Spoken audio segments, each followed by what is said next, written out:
questioning, is it true that we were a little bit disappointed when we found out we're having a girl?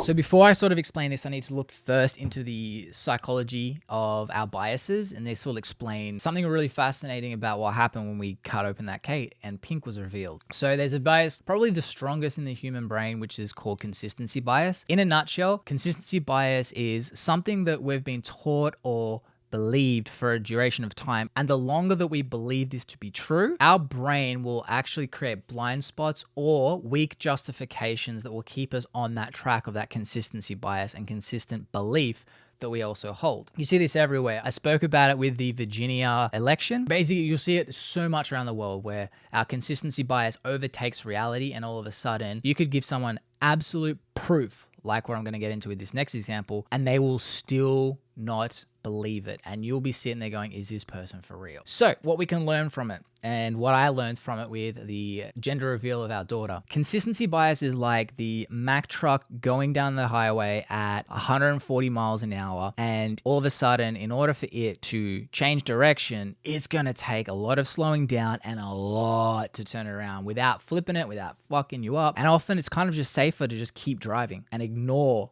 everything else. So that's basically in a nutshell what consistency bias is. So what happened with our gender reveal? So we had 90 days. Once Stace found out that she was pregnant, we really wanted a boy just because, I mean, that's what we wanted. You know, we're humans. That's what we wanted. And what happened was, so began the confirmation bias to help build this narrative in our heads that we were having a boy. Some of the things didn't even, like, in hindsight, they were so stupid. We'd find things like the waving of a ring, like that confirmed it was going to be a boy, like stuff that really isn't science-based, but we wanted to believe it. And we kept sort of building that consistency bias across 90 days. Now, what happened though when we cut open the cake and pink was there? A lot. Basically, the way I could explain it is the feeling of when you have found out that a loved one or someone you know really well has died instantly. No warning, nothing, they're just gone.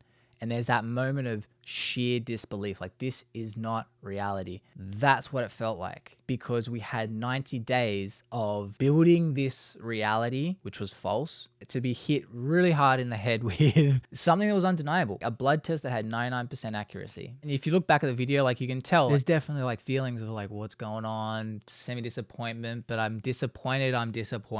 You know, some people were like, well, what if your daughter sees this later and she's like, oh, you're disappointed to have a girl? So everything else is going to outweigh that moment. And also I'm going to teach her this stuff. But luckily for me, I was aware of what was happening in my head. I'm like, it's just going to take time to process. Stacey, on the other hand, she was convinced that the blood test was wrong and we had to retake a blood test. It took about 48 hours to start accepting it, but it wasn't really until we saw the second ultrasound and Stacey asked, can we just have a look at the genitalia to confirm? And I'd already seen my daughter's hoo-ha before she was born. Thanks. But it was what we needed to 100% confirm, rewire our entire reality and just go, all right, this is the reality now. Because that's the power of our brains. It is so strong that the world is not what it is, it's what you perceive it to be. And that's the power of the brain, guys. And I'm so pumped we have a daughter now. I love her to bits. And I wouldn't change it for a boy. I wouldn't. Hope you enjoyed that episode of Zesty 120, guys. Have you had a consistency bias example in your life? Let me know down below. What did you go through to deal with it? Like, was there battling, or have you realized that you've done it and just kept that Mack truck on that freeway and ignored all proof, only to find out lay down the track like, oh my God, I duped myself?